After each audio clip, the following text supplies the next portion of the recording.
Star Trek: The Next Generation, Starfleet Academy, Breakaway, Chapter 11.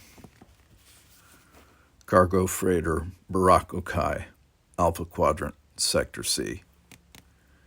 Deanna felt all hope fade away as the Breakaway's computer announced 3 minutes, 45 seconds to ship-wide decompression. The freighter's computerized environmental system was going to plunge them into deadly vacuum. The Orions know we're trying to escape, and they know they can't cut their way through the blast doors in time to stop us, Deanna said over the blare of the klaxon. They must have taken the environmental suits for themselves when they boarded the ship. And they've used this tactic before, Rennie realized. Blast, why didn't we see it coming? Look, all that matters is that we've got 5 people and 4 suits, squealed Tronald. What do we do?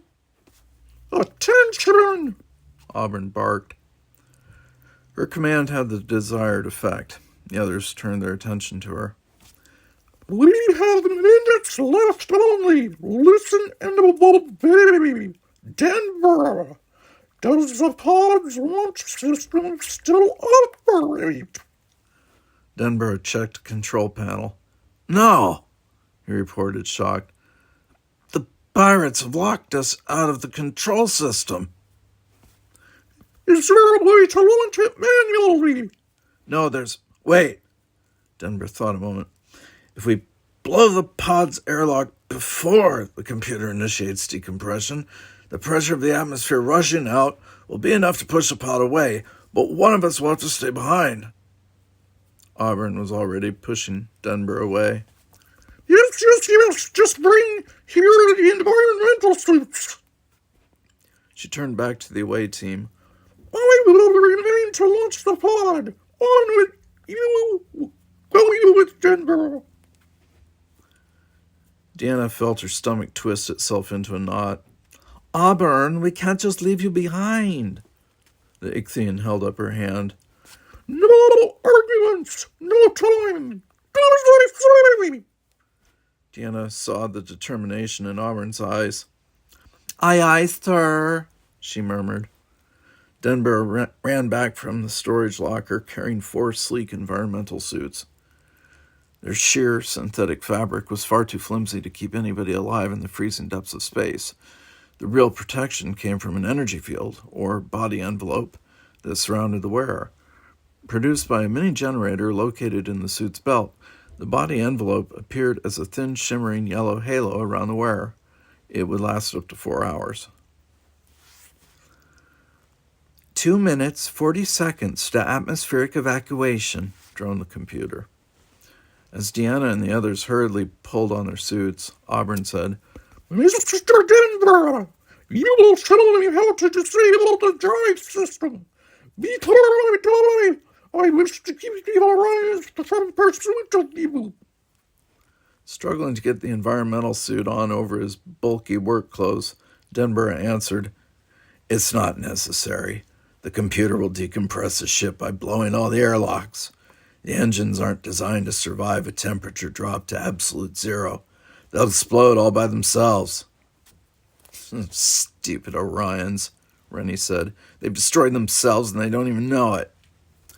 They will know it, Auburn stated in a frosty voice. They will. 1 minute, 50 seconds to ship-wide decompression, announced the computer. Deanna finished sealing up her environmental suit. She fitted the small helmet over her head as Denver called out, Here! He hastily handed a big, heavy cargo clamp to each of them, except Auburn. We have to exit the airlock and use these to attach ourselves to the pod before it launches. How will you know when we're ready? Tronald asked Auburn through his helmet. We will count to 60, Auburn said. We will be ready by then. Tronald gulped but didn't argue. There was no time for goodbyes. Denver activated the airlock and he, Rennie, and Tronald stepped in. Deanna paused, looking back at Auburn, standing alone in the vast expanse of the pod bay. Auburn urged, waving impatiently. Be not so emotional, Deanna's mind yelled, but she said nothing. There's nothing to say. Holding her cargo clamp so tightly her fingers ached, she whirled around and ran into the airlock with the others. Then the door closed, shutting Auburn off alone. 1 minute to shipwide decompression, announced the computer. With a piercing whoosh, the air was blown out of the lock. The outer doors parted to reveal the infinity of open space. Totally black, without perspective, without guidelines, with only a million twinkling diamonds above, below, and stretching forward into all of eternity. It was like stepping off the edge of time itself. Denborough went first, since he'd spacewalked many times before, when doing repair work on the pod's outer hull. He gently launched himself into nothingness, and, grabbing one of the many thin duranium cables that held the cargo pod to the freighter, pulled himself to the pod's hull. The others followed. Deanna, last, stepped into space just as she felt an empathic jolt from Auburn. Not panic, just the animal instinct that responds to danger. She's alone and terrified, Deanna thought hopelessly. Oh, Auburn! The pod looked like a giant blister on the freighter's skin, an enormous rounded metal lump, about 100 meters square, attached to one of the freighter's many cargo locks. Normally, one would enter it through that lock in the pod bay they just left. But the pirates had eliminated that possibility when they code-locked the pod. Desperate to hold her empathic link to Auburn, yet terrified of the emotions she felt from the Ichthian, Deanna pulled herself hand over hand along the cable. She located a docking hook on pod hull and latched on just as the airlock exploded. The atmosphere of the pod bay rushed out, pushing the pod away from its mothership and out into space. Deanna hung on with all her strength as the pod's limited thrusters kicked in, shooting it farther and farther away. Auburn! Deanna called, but she knew it was pointless. She wasn't telepathic, and neither was Auburn. And then it didn't matter anymore. In a brilliant flash of light, the Breakaway exploded, and Auburn was gone.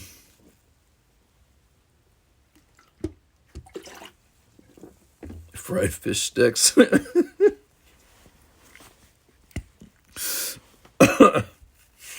I'm sorry. That wasn't very nice. Space was gone. Deanna stood in the middle of a bare, black room, the precise grid outlined on the walls, ceiling, and floor. Training Hollow Suite 4. She almost collapsed, but Denborough grabbed her arm. Steady there, cadet, he said jovially. She looked up at him. You're a real person. The only one in the simulation, Denborough said. That's why your empathy worked on me and not the Orions. My name is Lieutenant Commander Hicks. Pleased to meet you. Rennie and Tronald were both staring at Denborough as well, their eyes wide and a little glassy as if they'd just survived a war, which in a way they had. You may deactivate your environmental suits, came a familiar voice. Deanna turned to see Counselor Gold standing at the Hollow Suite door. The test is over. Deanna deactivated her suit and took off the helmet. The only question on her mind was, did I pass? But she couldn't say it. She was still in shock from the ending of her simulated adventure. It was so real, she thought numbly. Maybe too real. It frightened her to realize how easily she'd become wrapped up in the scenario, even to the point of believing that Vanden had really been killed and Auburn really sacrificed. That, of course, had not really happened. Gold called behind him, Come in, cadets. And both Auburn and Vanden entered from the corridor outside. Auburn's face was flushed with triumph as she stepped to Gold's side. Obviously, she'd found the whole ordeal exhilarating. Vanden, on the other hand, hung back, enveloped in a cloud of despair. The feeling was so strong that Deanna yearned to say something to comfort him, but she knew he would resent it, so she blocked off his emotions and focused her attention on Gold. I'd say congratulations, but you all know as well as I do that this test should never have taken place, not this soon at any rate. But, said Gold, I made an exception, and I'm quite pleased with the outcome. He shook hands with Rennie, Tronald, and Deanna. Cadet Rennie, Cadet Firsthouse, Cadet Troy, you three have passed. Your permanent records will reflect your achievement. Then he shook Auburn's hand. And you will receive special citation for bravery and leadership, Cadet Ditchika. Deanna felt Auburn's emotions soar higher. Much higher than this, and she'll take off like a balloon, she thought, smiling at her roommate. Auburn winked back. Gold turned to Vanden. I'm sorry, Cadet Siddick. There was genuine regret in the counselor's voice.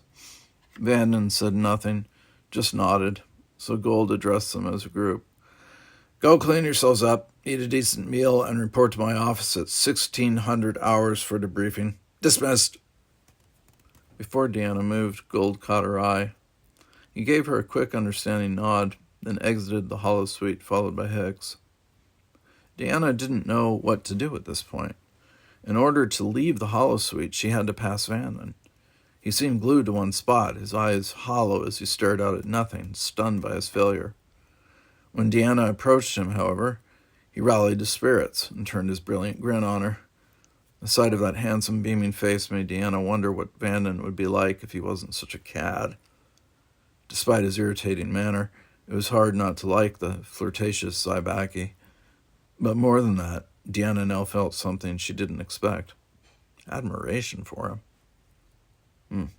In this moment of defeat, he was trying to be gracious. Well, so much for the macho method, he said. Auburn stated flatly. Deanna almost gasped before Auburn added, I will miss you, Zybaki. Good man. Vanden's emotions spiked, and Deanna was afraid he had taken Auburn's comment the wrong way.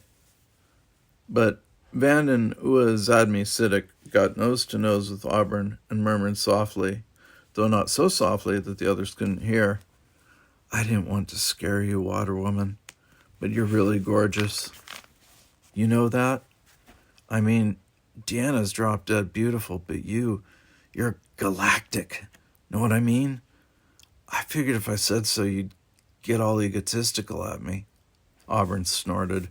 I don't know what I said. Idiot! You gave it a good try, Vanden, Rennie told him.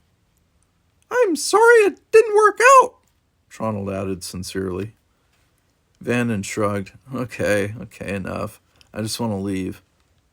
Wait! Deanna draped a chummy arm around Vanden's shoulders. Let's all go to the mess hall together. We're a team, after all. Right? Right. Right. Right? Right. Right! The others chorused. Whether he liked it or not, Vanden was swept away for one last dinner on campus. Deanna felt the Zybaki's insatiable ego eat up the attention, and she smiled. Chapter 12. San Francisco. Earth. Deanna wished she could smile as she walked briskly along Franklin Avenue. The beautiful city of San Francisco, its sky a brilliant blue and its streets bustling with activity, did not lift her spirits. All she could think about was her mother. Counselor Gold had given Deanna permission to leave campus, a rare privilege. Too bad she had to use that privilege for this purpose. This should be a joyous visit, she thought in despair. You should want to do this. But Deanna wished she were doing anything but this. The elaborately carved oak door of a grand Victorian mansion swung open at Deanna's approach. Little one, came a familiar mental voice from inside. Deanna climbed the steps leading up to the porch. She nodded to Zelo, who had opened the door, then turned to her mother, who waited, smiling, just beyond the entrance. You're not angry with me anymore, Mother? Oksana gestured to herself with a "Who, little old me?" expression. Angry? Why should I be angry? You passed that Breakaway whatchamajig, didn't you? She ushered Deanna inside, and Zelo dutifully closed the door. I'm simply happy that you've come, little one. It took you long enough. Deanna wanted to explain why she was here, but the sight of the mansion's foyer stopped her dead in her tracks. Mother, you live here? Deanna gasped, staring at the fine wood-carved interior, the high draperies, the huge crystal chandelier, everything no doubt authentic decor from Earth's Victorian era. Oksana brushed off her daughter's awe. Oh, these are temporary quarters, she projected. Nothing special. Nothing special? Deanna practically reeled from the sheer luxury of the place. Mother, when in the world are you going to be honest with me? Oksana ignored the question. Come, let's sit in the parlor. That was the custom in these old houses. It's quite enchanting, really. She led the way into a small room, and mother and daughter sat on the plush couch. Deanna started to talk, but Oksana put a finger on her lips. Let me speak first. Quickly she added, out loud, all right? She thought for a moment. I'm proud of you, Deanna. I sensed your success the moment the test ended, but the fact remains that you did a very foolish thing. No, Mother, Deanna cut in. I did what I had to do. More than that, I did what I wanted to do. That's the real issue here, isn't it? She paused. Look, I know you had plans for me on Beta Z. I know you hoped I would follow certain paths that you felt were the best for me. But I've discovered my own path. Let me follow it. Whatever makes you think I'm not. I let you apply to Starfleet, didn't I? Yes, but since then you've done everything in your power to persuade me to change my mind. Tell me something. Why did you come here? Oksana looked exasperated. You keep asking me that question when the answer is obvious. I got a job. No, Mother. Deanna stared straight into Oksana's eyes, looking for something in their depths. She knew she was hitting close to home when she felt a hint of guilt leak through her mother's shields. Tell me the truth. You've got to say it out loud, or you'll never accept it. Oksana broke eye contact and quickly rose to her feet. I can't imagine what you're talking about. Walking over to a table, she began rearranging roses in a gold vase. She seemed unusually absorbed in the task. Do you know what the funniest part of this whole thing is? Deanna said casually. I've finally decided what to specialize in at the academy. You'll never guess who helped me make the choice. You. Oksana turned. Me? Don't you see? It was because of all our arguing that I took the Breakaway test in the first place. I thought that no matter how horrible it was, I would show you that I could handle it. But you know what? She shrugged, amazed at herself. I kind of enjoyed it. I mean, it was difficult, but it was the most exciting experience I've ever had. I helped my team beat the scenario. And, she added, I think I helped a few people along the way. Well, except for Vanden, who'll be leaving.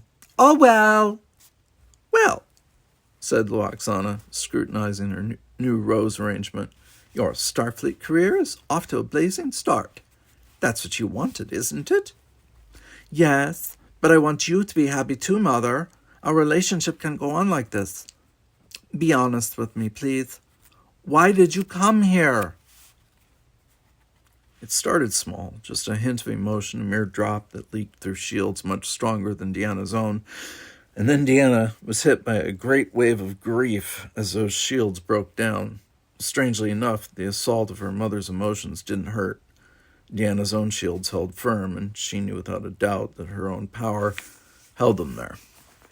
Loxana's eyes brimmed with tears as she confessed, Oh, little one, I don't want to lose you. If something happened to you out there, well, when your father died, you were the one who pulled me through. Don't you realize that? I miss him so much. But with you at my side, I never feel lonely. You're all I have left. She gave a helpless little shrug, unable to say more. Deanna reached out for her mother.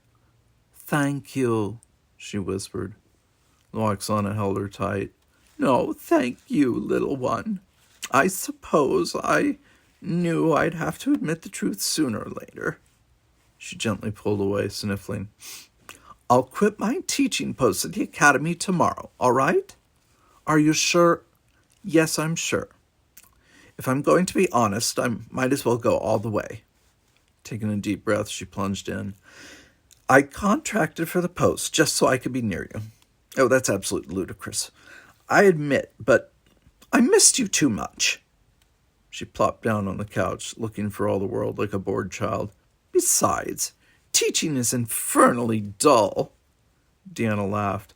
You were good at it, though. Good? I was excellent. I was exceptional. Loxana pondered a moment. Maybe if I picked a more interesting subject, I could. Don't you dare, Deanna warned. And why not, Miss Selfish? Maybe I'm simply not cut out for xenosociology. No, Mother. But think of it. Mother and daughter out there among the stars. No, Mother. Loxana threw her hands in the air, a graceful gesture that somehow still came across as comical. Well, that's it then. I'm beaten. But you say I did help you choose your specialty at the academy? Deanna felt her cheeks flush. All right, I suppose it's my turn to make a confession. Here it is. You've been right all along, Mother. Of course I have. Loxana blinked. About what? Deanna chuckled. About all the advice you've given me over the years. No matter what I ever tried to do, you had some opinion about it. I used to hate that, but now I understand what you were trying to do. Deanna grew serious. Everybody, including me, needs advice. I accept that now, but knowing when to give advice and how to give it has been the problem between us all along. I want to help people, as you've helped me, Mother, but I want to be sure the people I advise really want my advice. I've recently heard about the new Galaxy-class starships. They're being built at the fleet yards on Mars. They say those ships will be the first to have full-time counselors on board. I want to be one of those counselors. A moment passed before Loxana responded to this announcement. You won't consider a nice, safe desk job at Starfleet headquarters, Deanna shook her head. Nope. Loxana sighed. Oh, very well. Mr. Zelo will just have to keep me up to date on your whereabouts as you flit from one end of the galaxy to the other. Deanna wasn't sure if sailing through space in a ship the size of a small nation could be considered flitting, but she took her mother's words as a sign of acceptance. Ship's Counselor Deanna Troy, she said, feeling the words on her tongue smooth as Thalian chocolate. Ship's Counselor Deanna Troy. She smiled. It had a nice ring to it.